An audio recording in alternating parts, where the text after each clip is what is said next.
काले के शिव के मनाई हो, शिव मानत नाही। काले के शिव के मनाई हो, शिव मानत नाही। कोठाया टारी शिव के मन ही न भावे, कोठाया टारी शिव के मन ही न भावे।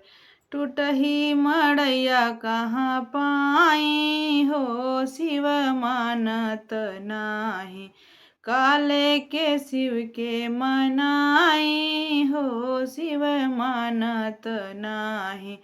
खोआ मलाई शिव के मन ही न भावे, खोआ मलाई शिव के मन ही न भावे।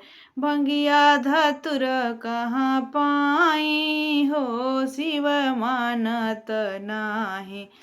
काले के शिव के मनाई हो, शिव मानत नाही। हाथी से घोड़ा शिव के मन ही न भावे, हाथी से घोड़ा शिव के मन ही न भावे। बसहा बैल कहाँ पाई हो, शिव मानत नाही। काले के शिव के मनाई हो, शिव मानत नाही। काले के शिव के मनाई हो, शिव मानत नाही।